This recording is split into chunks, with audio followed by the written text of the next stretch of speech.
for joining us. So excited to have you for our next class in our professional education series. Again, some great information that's going to be very helpful for all of you in your future. But this is going to be our class on professional communication. A quick agenda of what we're going to be going over today. Again, as people are popping in and out. Again, welcome to our next class. We're so excited to have all of you. We're going to do a quick touch base on change makers, just because, again, I want to make sure all of you are aware of what's going on. And then we're going to jump right into it with our special guest speaker, Aimee. So quick reminder for our Changemakers program. This is what everyone should be really working towards. This is a great kind of checklist of ideas of how to stay engaged within the So Do We program, kind of the bare minimum in order for you to be successful. This is including completing 15 hours of service. Most of you on here have already completed a good chunk of that, attending half of the classes, which you guys are all well on your way, as well as fundraising $1,000 and overall getting a total of 40 points between all of those. As a reminder, some of the big perks and benefits that us as adults will 100% agree that this is some very important things for you all to have. Letters of recommendation. So anyone who completes the change makers will get a letter of recommendation from myself. Whoever is in the top 10 points wise, I'm going to volunteer our CEO, Brock Yetso, to do one in my stead. So yeah, if you're top 10 in points in the entire program, you will get a letter of recommendation from the CEO of Ullman Foundation, Brock Yetso. Yes, this is great for you, great for college, great for scholarships, basically just great for your future. Of course, we will also send a certified letter verifying your volunteer hours to your school. Once we start getting our first change makers in, anyone who does qualify will be entered for our monthly Ullman swag chance to win. Again, we get some pretty cool swag. We work very closely with some very big organizations that love to give us free stuff, and I love to give it to you. Let's give us an excuse to give you some more free stuff. You also will have top opportunity for some of our premier volunteer opportunities. Our next big one is Blue Jeans Bowtie, which is happening next month. This is the big volunteer opportunity that everyone wants to be a part of because it is the most fun. Also, we will recognize you on our Ullman social media at the end of the school year. And again, for those who have not heard yet, anyone who does get to Changemaker status, we will also be inviting you to our end of the year Changemaker celebration. There are some very strong hints about where it might be, which is some really cool place. I will have hopefully a big announcement very soon with that. It's going to be an opportunity to celebrate all of you. It's going to be a great party. We're going to have awards. We're going to have a DJ. We're going to work on getting some mocktails and food for you as well. Something that's just going to be very fun for you to hang out with Ullman staff, some of our board of trustee members, some of our young adult board. We have some great contacts that want to hang out and meet with all of you as well. But this is not why we are all here tonight. So I wanted to exit that. There we are. And welcome you all to our next class in our professional development series. Again, this is all, these classes are, again, focused to relay some very helpful information that's going to be very beneficial for all of you and your futures. Some stuff that you may not think that you really need to know now, but you definitely do. So I'm really excited. This is a class that I'm really excited about, professional communication. So I wanted to go ahead and introduce our guest speaker, Aimee Pasquariello.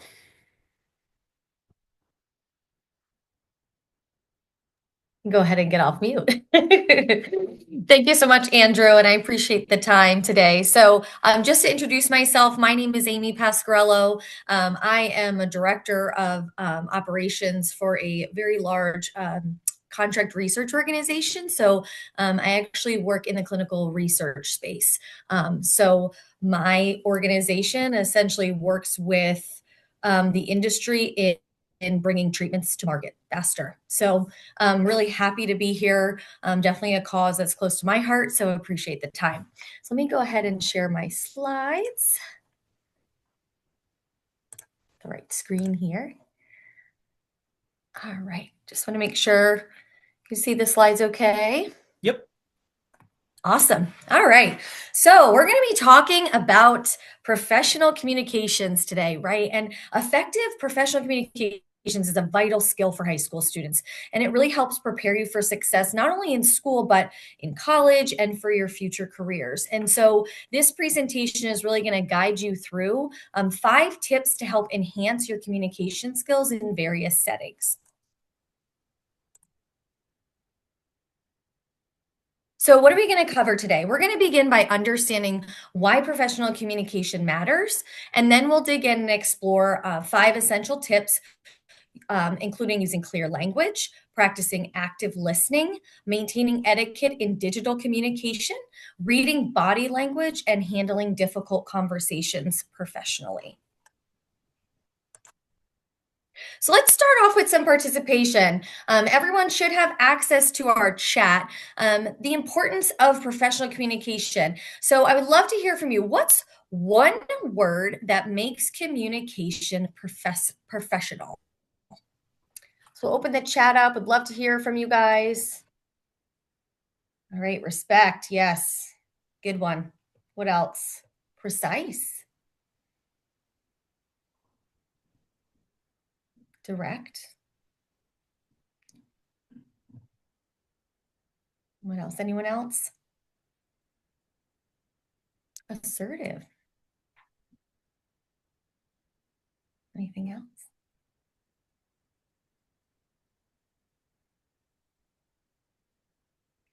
Yeah, these are some good starting points. So, you know, professional communication skills are from foundational, right, for your academic and your social success. And they really help you express ideas clearly. They help build strong relationships and they help avoid misunderstandings in school and beyond. So, just critical life skills, right, in any setting, not just in a school setting.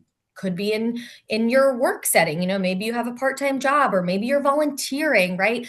Anyone that you engage with, it can help in your personal situations as well, right? Communication is really a key to what we do every day. So let's dive right in. So why do communication skills matter in school? Good communication skills help you collaborate with peers and teachers, succeed in presentations, and prepare you for future workplaces where effective interaction is crucial. So, we think about collaboration with peers and teachers, it really just helps enable smooth communication with other students, with your teachers. I'm sure there are many situations where you guys are working together on projects where misunderstandings can happen, misalignment of duties and responsibilities, right? And a lot of times these things can be resolved by communication. So having that ground, work of effective communication is really going to help improve those conversations, right? Success in presentation. So I'm sure you're doing presentations at school, and it will be a part of your life in one way, shape, or form. Everyone is going to probably have to step up and do a presentation at some point.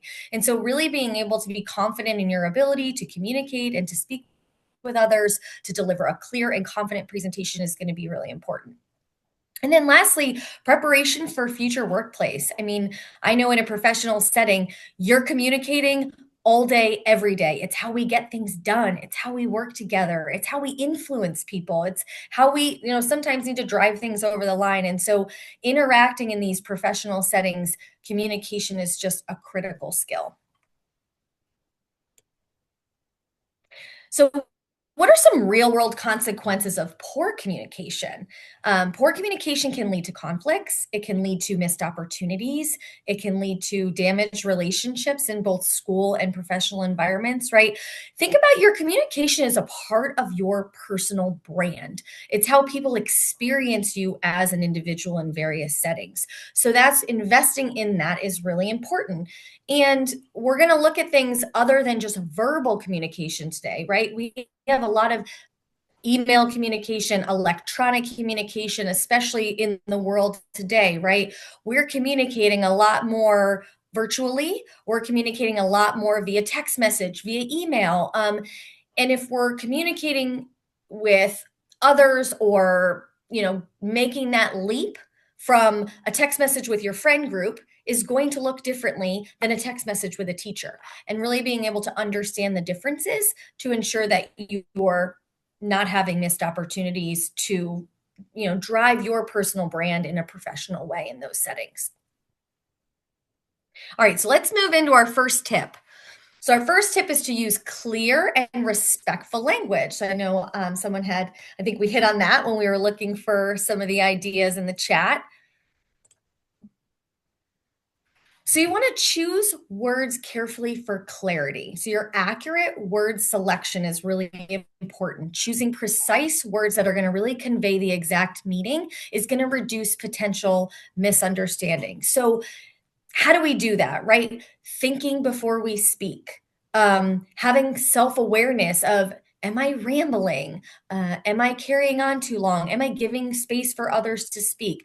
Just really that self-awareness piece is important. Using simple language, not feeling like you have to throw in all these extra words just to talk, right? Being simple and getting to the point allows your message to be accessible and easy to comprehend for a wider audience. And then organizing your thoughts. So having a clear organization of ideas really helps improve your understanding and helps keep communication focused and moving forward.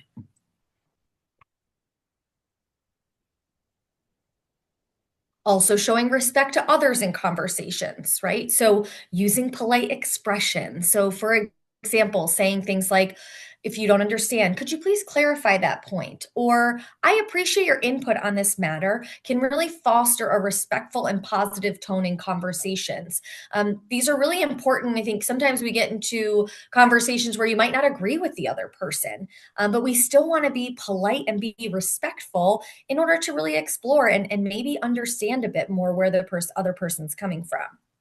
We want to acknowledge opinions. So you might want to respond with a phrase, that's an interesting perspective, or I can see where you're coming from with that. This demonstrates your appreciation for another's viewpoint. By saying something like that's an interesting perspective, that's not necessarily agreeing with the person, but it is acknowledging that it's okay for somebody to have a different perspective than you. It allows the conversation to continue without completely shutting it down. And then really fostering a productive dialogue. So encouraging statements like, let's explore this idea further, or how can we build on this suggestion, really helps maintain an open and constructive communication. Because a lot of times we have to dig deeper in our conversations, especially when we're working with others, or perhaps there's a professor and you're maybe not understanding what they're saying and you want clarification, right? These are ways to continue to drive those conversations forward.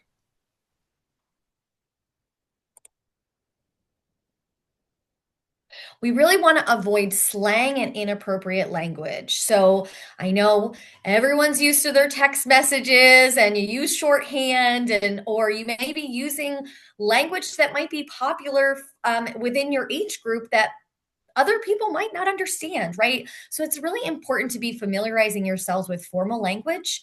Using formal language ensures that there's clarity and maintains a professionalism with your communication. The risks of using slang really can cause misunderstandings and it can damage your professional reputation. So I mentioned earlier, your communication is a part of your personal brand. And so you really want to be cognizant of, how do I want to present myself? Who is this that I'm about to approach and interact with? And what is the way that I want them to walk away from the conversation? And we want to avoid offensive language, right? We want to be respectful of others. Going back to that respect piece, offensive terms really create a disrespectful and non-inclusive communication environment among colleagues or classmates. And so you really do want to be mindful of, what am I about to say and how might it be received by the folks that I'm communicating with?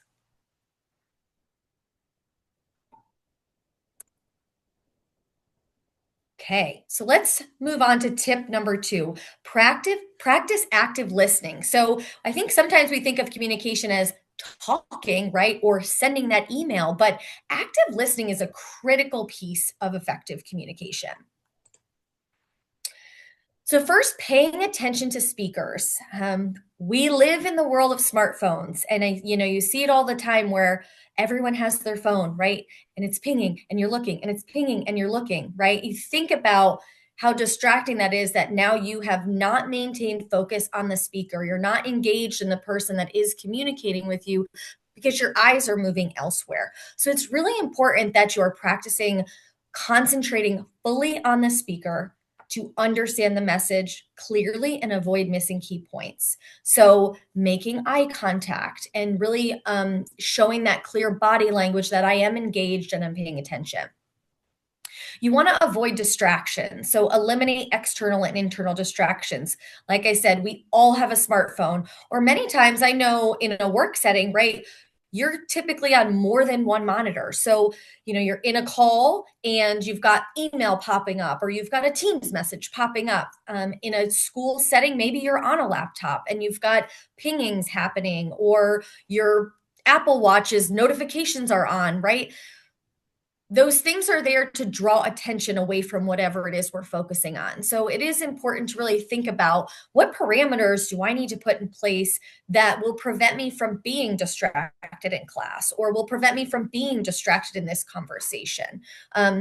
Maintaining eye contact with someone and not looking away and not pulling your phone out and not getting distracted really goes a long way in terms of building that respect, and also the relationship with the person that you're communicating with. So paying attention is going to really signal that you're engaged, that you want to have the conversation, that you care about the conversation, and that your mind is not somewhere else. Our brain is not able to focus on more than one thing at a time. As much as we all like to talk about multitasking, it's really switching tasks quickly, because our brain can only focus on one thing. So really making sure that you build in some ways to keep yourself focused when you are in a setting that you want to be in communicating effectively. All right, so let's ask and clarifying questions. So when we are unsure, we ask questions to clarify meaning. This shows engagement. This helps avoid misunderstandings. And so, some examples I thought would be helpful, right? If a teacher assigns a project and you're unsure about a deadline, asking, just to confirm, is this project due next Friday or the following one, ensures that you meet the expectations. It also shows that you're reiterating to them what you have heard and confirming what you heard, what you understood was what they communicated. Demonstrating engagement. So it's going to indicate that you're actively listening and showing that you're engaged in the discussion. So during a group discussion, you may ask a peer, when you said the character felt conflicted, do you mean they didn't know what decision to make? Shows that you're paying close attention and you're listening. A lot of times we think about listening and we listen to answer a question, or we listen to jump in, but really listening in an active manner, you don't have your next sentence played out, right? You're listening, you process that information, and then you're responding to that information that you heard. Avoiding misunderstanding. So clarification really helps prevent confusion and reduces the chance of miscommunication or errors. So an example here, if a friend invites you to meet at the usual spot, asking, do you mean the cafe near school or the park bench by the library, right? It can avoid any mix-up by just clarifying that. So really listening, acknowledging what you're hearing, exploring what you're hearing, and then responding to what you're hearing.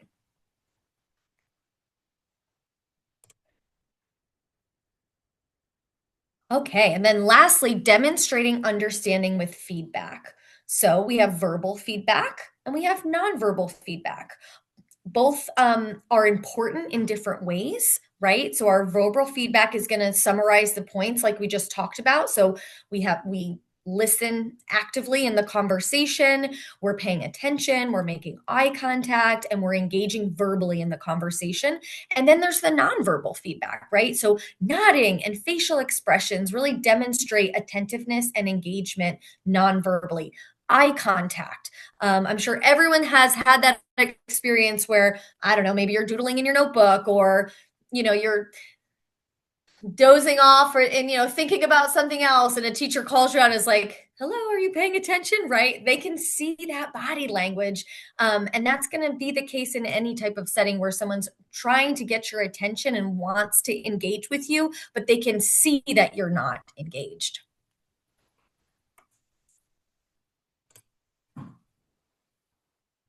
Okay. Tip number 3. We want to maintain professional etiquette in digital communication. So I think this is a really important one. This is one that I see a lot is ensuring that we're following good etiquette and that we're maintaining professionalism in our emails, text messages, and online interactions. So proper email and message formatting. So appropriate greeting. So you want to ensure that you're starting your emails with a polite and suitable greeting to establish professionalism and rapport. An email is not a text message. It should be treated differently than a text message. So it's important that you're thinking about who is this email targeted to and what's the appropriate way to address them in the intro. Clear subject lines. So you want to use concise and descriptive subject lines to clearly convey the email's purpose. Let's face it, right? We're all inundated with emails. Your subject lines matter and they give a nice summary of what the message is going to be about. So really thinking about, okay, what is the intent of my message and what is a subject line that's going to support that intent so that the individual that is scrolling through their inbox with hundreds of emails, right? They just see that subject line. You want something that's going to call out to them, what is this message about, so that they click into it. And then organize content.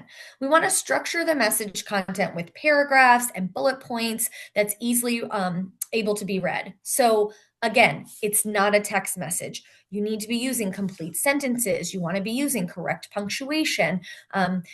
It's important that you're following a more professional formatting approach when you are sending out emails as opposed to what you might send with your friends via text message.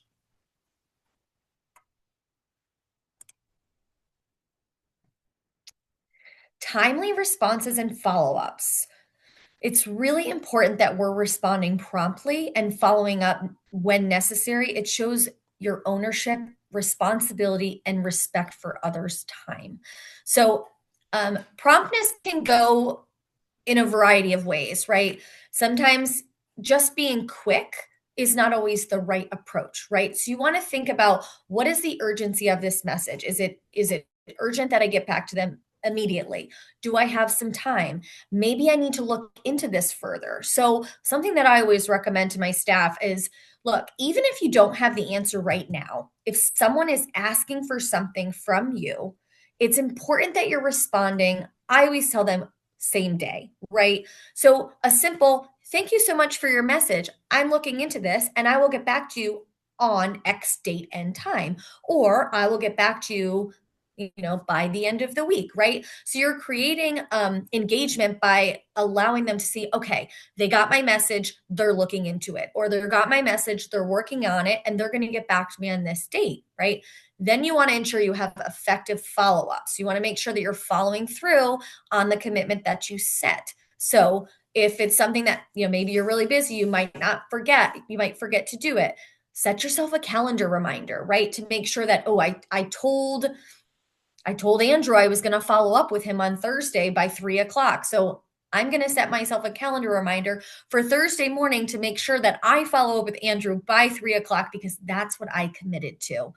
So it's a great way to still be responsive if you do need to do maybe some further, investigation or something you need to look into further, you need some more time, or maybe you're just really busy and you don't have time to give the response the attention that you want to give it at the moment, but you still want to show the person that you've received the message and that you're engaged. You can always take that really simple approach to responding, timely with those emails. Respecting privacy and boundaries online. So this is a really important one, right? We want to ensure that we're protecting sensitive information. We want to avoid sharing personal information or confidential data. It's something that we need to be thinking about, right? When we put something out um, in an email, really into the, on the internet anywhere, it can go anywhere. So just being mindful of the sensitivity of what you might be sending. And if it's about someone else or something like that, you really want to ensure that you're checking with those people to make sure that it's okay to be sharing what you're sharing. You want to respect others' privacy, right? Treat online information with care. That's going to build trust and maintain professionalism. Things can be, forwarded along very easy. So if it's something that's sensitive, using things like password protection on a file that you own, that's for that person's eyes only, right? And providing them a password in a separate email. So if you're using a password protected file, it's always a good best practice that you send the file in the first email and you send the password in a separate email. Um, just really important to be thinking about those things in putting something like confidential in the title, right? Can show that, hey, this is a private message and I don't want it shared.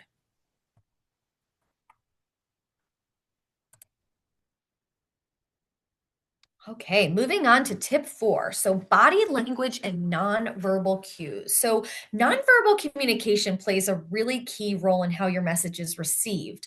Positive body language is going to enhance your professionalism and interpersonal connections.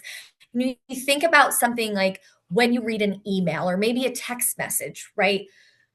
Those messages lack emotion, they lack body language. And so, the person receiving that, they have the opportunity to put their own emotion in the message. So you think about how impactful it is that when you are in a face-to-face communication or on a virtual setting where you're in a video where body language and nonverbal cues, can be used, how critically important they can be. So the first one we've touched on this a bit, but making eye contact and showing engagement, right? So confidence through eye contact, making that steady eye contact really conveys confidence and presence during these interactions. It shows that you're listening. It actually helps you listen better when your eyes are on the person that is speaking and you're able to pay attention. So really important. It also demonstrates interest, right? So you're showing that you really care, you're showing that you're attentive in the conversation and really helps build trust with the individual. I think this is especially important in smaller group settings, one-to-one conversations. Nothing can be more distracting when you're in a one-to-one conversation with somebody. Maybe you're sharing with them, and then next thing you know, they're pulling up their phone. I'm sure this has happened to everyone. They're pulling up their phone because they got a notification, and it's like, wait, I was just sharing something with you. And now whatever it was on your phone came in, and you're telling that person that's more important than what we were talking about. So, really important that you're being cognizant of that in conversations to show engagement. So, understanding gestures and postures, right? So, open gestures signal that you're approachable, that you're willing to engage in effective communication, right? Certain things like having your arms open, right? Just look approachable. You look relaxed. You look willing to have that conversation. You want to have good posture, right? It conveys that you're attentive, that you're confident in the social setting, right? If I'm, slouching on my desk like this, I'm not really, am I open? Am I listening? Or am I kind of look like I'm sleeping and disengaged, right? Or closed body language, right? I know a lot of people like, we do this, we tighten up. And sometimes that can be a way that makes us feel more comfortable. If we're feeling a little bit insecure, we'll sort of hold ourselves or we'll close our arms. So just trying to practice that, like, what is my posture? How am I presenting myself? Again, back to your personal brand. This is going to be even more important when you're doing something like a presentation where you're standing in front of an audience, right? How you are using your body language to engage the conversation. It makes the conversation more engaging for those that are listening to you, and also to those that are receiving.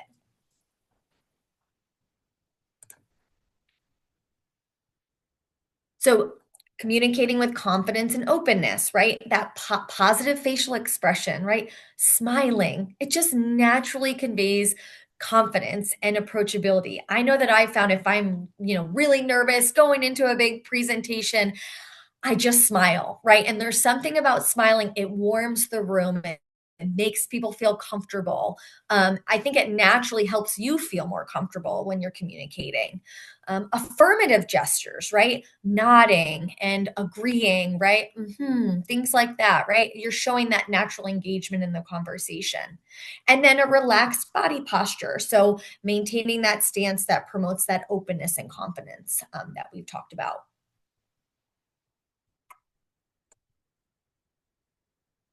All right. And tip number 5, handling difficult conversations professionally. I know that this one can be really challenging, right? Difficult conversations many times start with conflict, and conflict is really uncomfortable, quite frankly, for everyone.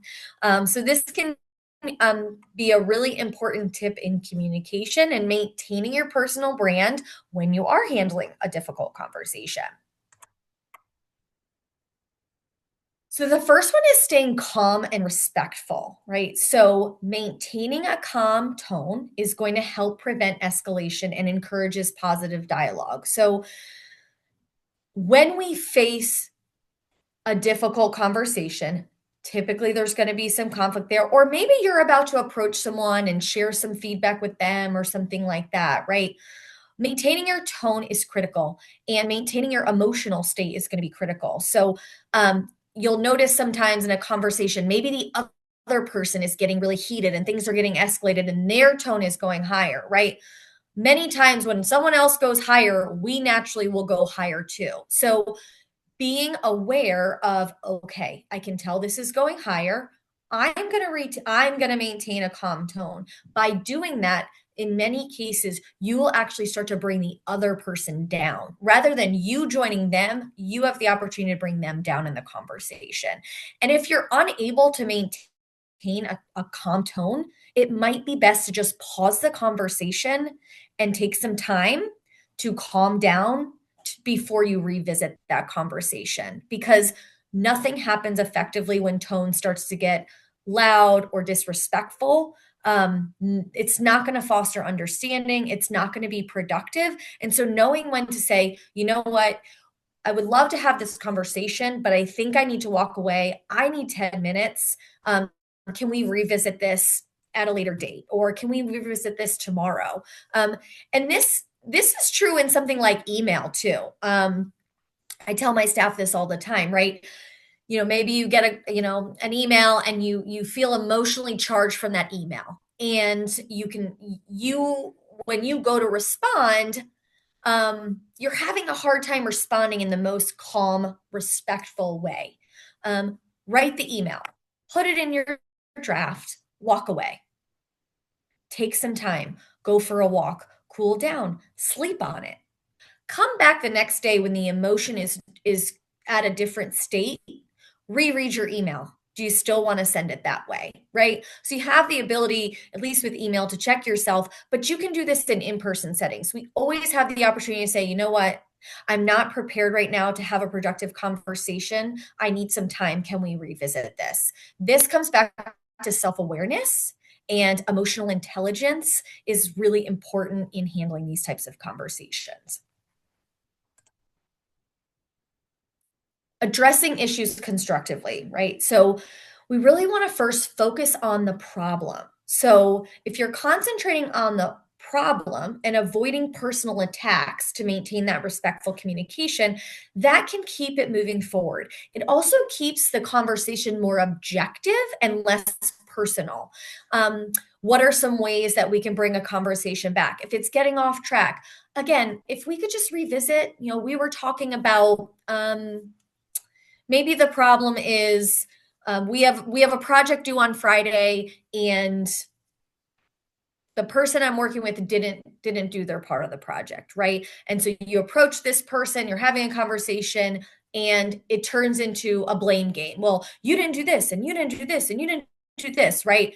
That's not going to get you anywhere, right? What's the problem? The problem is you have a project due on Friday that you're both accountable for. So being able to say, look, I understand whatever might have happened, but if we can please bring this conversation back to the root cause of, we have a project due on Friday, and focus on how are we going to get this project done, rather than focusing on blaming each other or whatever the situation might be to keep it moving forward.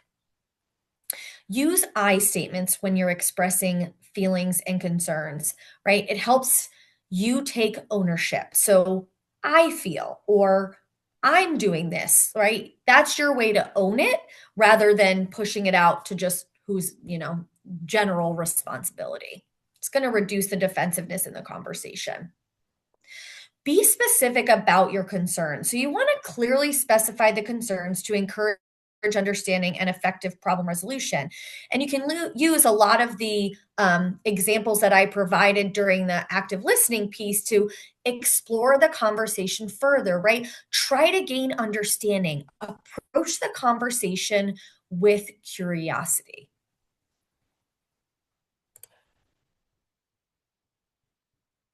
You want to seek solutions and compromise, right? So, if you can come to a win-win outcome, everybody wins, nobody loses, right?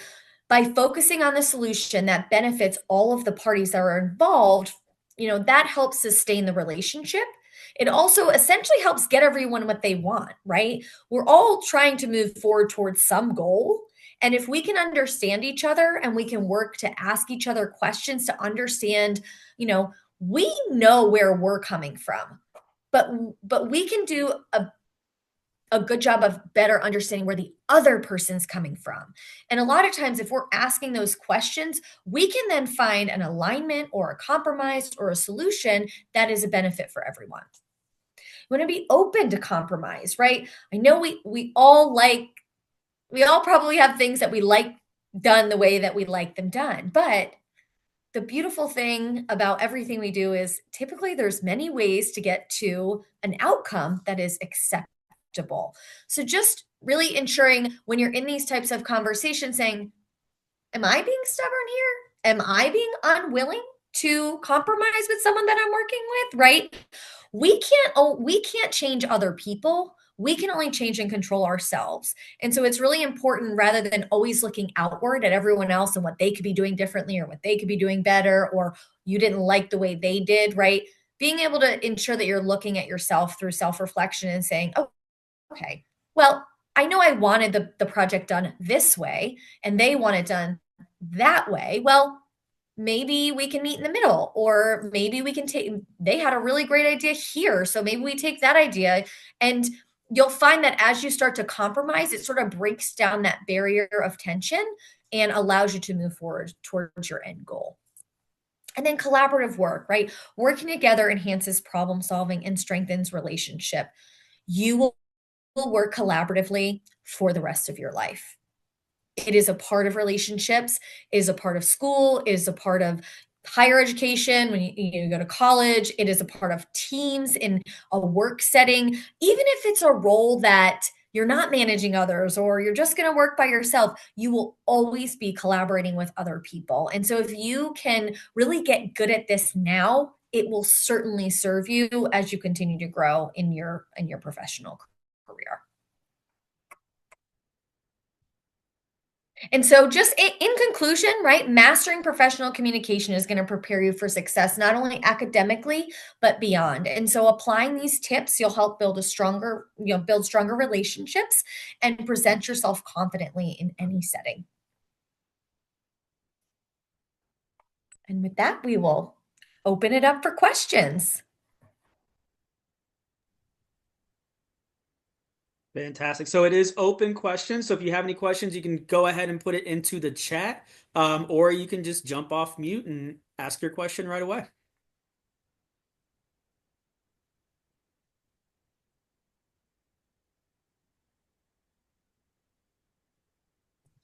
I wanted to ask how fast you were able to develop the skills. Oh, that's a great question. Not fast.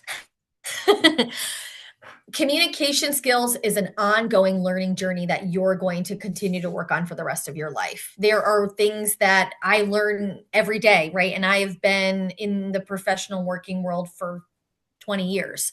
So, and the interesting thing about communication is it changes, right? So, when I first joined the workforce, I was in a 100% in-person setting. I was in the room with people. So that in-person body language, those types of things were really important. I now manage a team that is 100% virtual. So I've had to shift how I engage and how I communicate to still be effective. So I really think it's one of these things that's lifelong learning, and you learn a lot through experience and being aware and reflective of yourself in how you're showing up.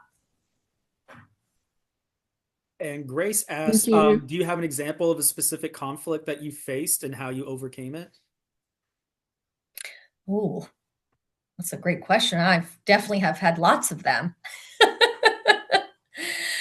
I'm, I would say this probably happens in my professional setting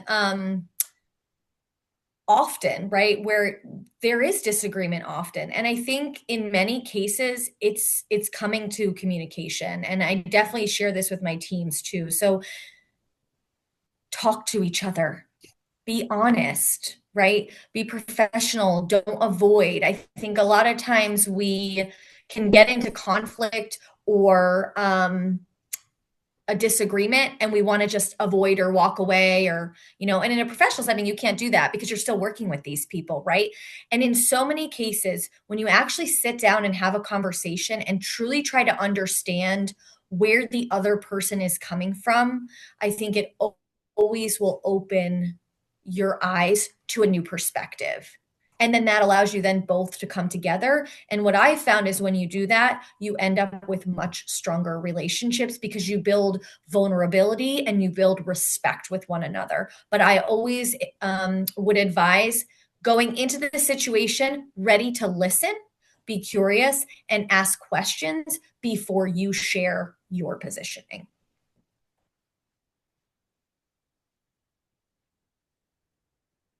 That's a great question.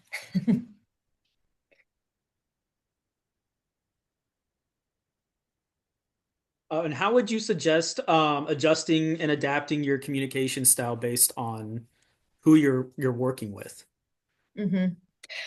I think you want to reach the highest denominator, right? So assess who it is that you're working with. But also, if we look at your personal brand, right? Even in my personal relationships, I'm very mindful of how I present myself. Even if I'm stopping and having a conversation with a neighbor on the street, right? Because in life, things come full circle and you never know where you might re engage with this individual. I could be at um I could be at a friend's house having dinner, and there ends up being an opportunity to work professionally with their parent or their brother, or you never know. So I just think communication is something that's associated with you. So I think you can always be professional in your communication. Obviously, you're going to have your little chats with your friends and things, but you never know where it's going to go first full circle. So think about your brand, think about how you want people to perceive you and the perception that you want people to have when they engage with you, and that's the level of professionalism that I would communicate to. Sophia asks, how do you remain calm and professional when you're under a lot of stress and pressure? There's a lot of really great tips about this, right? Because when we are under stress and pressure, our body naturally is responding to that, right? It's fight or flight. Our body doesn't know the difference between being chased by a tiger and sitting in front of an interview. So you're going to naturally feel that emotional response. There's things like something that I do is a breathing exercise where before I'm conversating, you breathe in for 8 seconds, you hold it for 8 seconds, you breathe out for 8 seconds. It's actually a natural calming. It resets your mind to say, um, to be calm. There's another tip where you can hold your hand on your heart and take deep breaths for like 15 seconds, and that will naturally calm your body. So before I'm going into like a big presentation with an executive or something like that, which can be, just as scary, right? As a job interview, it's something we really care about, using tactics to physically bring our stress level down. The thing I love about breathing exercises is you can be sitting in a conversation and you can be quiet and you can do them and nobody in the room will even know that you're doing it, but you'll get the result of going through that. And I will say there have been times, like a job interview, you can't really get up and walk away from. But if I'm in a conversation with an employee, with a coworker, and things are getting escalated, I will say, okay, I think that we need to take a break. And if we could revisit this, like I need a minute. And it's okay to do that. Any suggestions for communicating between different generations? Ooh, try to understand each other, right?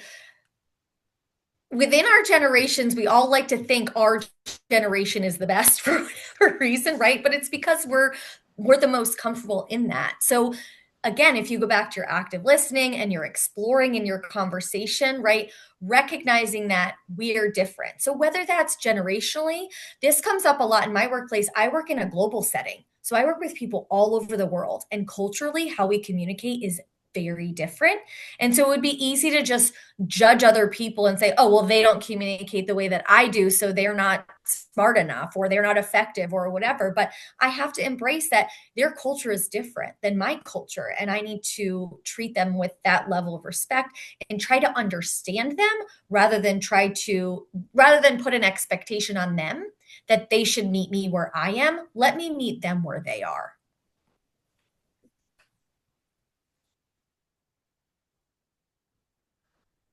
Awesome. Anyone else have any more questions? Yeah, I just had a quick question. Go ahead. Go ahead. So this question like involves like staying neutral. Like I've had many times where like a friend's come to me complaining about a person or complaining about like someone I really do like or something like that. How do I stay neutral in those conversations and like not really get into a full argument, but again, hear where they're coming from, but also stay neutral? Mm-hmm. Yeah, that goes back to the active listening, right? So listen, you can validate not and acknowledge without agreeing. And I think that's how you stay neutral. And then I always recommend, especially if it's conflict, like I can understand how you are feeling that way, right? Because everyone's feelings are their own and everyone's feelings are valid. And so by you approaching them in that way to say, sure, I'm willing to listen and I will validate and I'll acknowledge, but you don't have to say, oh, yeah, I agree. Like he's mean or whatever, you know? And then I always recommend to try to point people back to resolve the conflict. Maybe they're just venting, but maybe not. And maybe they should approach that individual to try to resolve that. The other thing is once you validate and acknowledge, sometimes you then can share another perspective. Well, my experience with this individual is XYZ. Because again, by you saying my or I, right, that's you owning your feelings. You validated their feelings, and now they can validate yours back to try to, get them on that level playing field. And I also think it's okay. We don't always have to listen in those situations. We can respectfully say, I completely understand. And I understand that you might feel that way, but this is a good friend of mine. And out of respect, I would just ask that you don't share that stuff with me because you're both my friends. And I don't want to side with one way or another. And, if you need help trying to engage to resolve a conflict with that individual, I'd be happy to help support that conversation. But it's okay to be honest that you're feeling uncomfortable. Thank you. That really answers it. But I do have a follow-up question. Sure. By that response, like, would you say somebody is a true friend if they make you choose? Ooh. I mean, I don't know. I couldn't answer that because I think that there's so much more that goes into a relationship like that, right? So I can understand where if someone is emotionally charged about something and really hurt, right? They might ask of that. They might not respect that, but that's your choice in the end. And I think being open and honest with how, if someone is asking you to choose, I would communicate to that individual to say, I feel like that's not a fair place to put me in. I feel like I can respectfully have friendships with multiple people and I don't have to decide. Perfect. Thank you. You're welcome.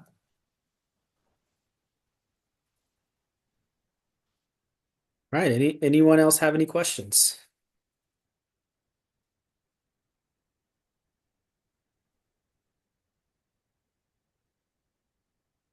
No? Sorry. I wanted to ask you, have you ever had any like this isn't like specific, like general like bad encounters with people and like where you've had to choose from difficult like you were asked like a difficult question or something like that. Can you rephrase that for me?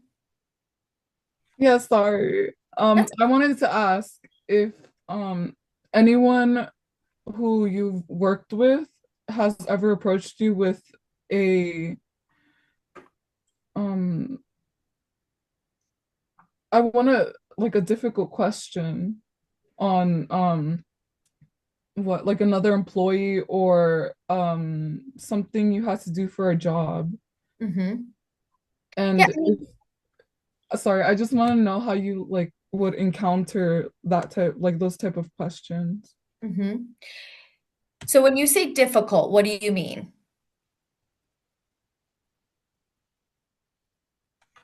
I mean like Can you give us like an example? for example if um I don't know how to specify it, but um something that You mean would like a challenging question that I don't know how to answer, or something that's yeah just like yeah controversial or something like that? yeah like a challenging question that you wouldn't really know how to answer, like what would you do? Oh yeah, absolutely. This happens all the time. Um, I'm honest. Wow, that's a really great question. I'm gonna need to do some research and get back to you on that. So if I could get back to you, that would be great. And I mean, like I said, it'll happen often. And the respectful response that you typically will get is, okay, great. I look forward to hearing from you.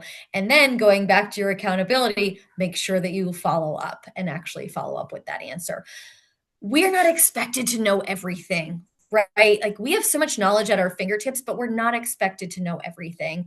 And people are going to give you that grace if you're honest. So I always say it's better to be honest and say, respectfully, I don't know the answer. That's a really great question. Let me find that answer for you and I'll get back to you. Is that helpful? Yes, thank you. You're welcome. We have time for one more question if anyone has another question. I think I see one in the chat. Oh, did I miss one? Just popped in, I think.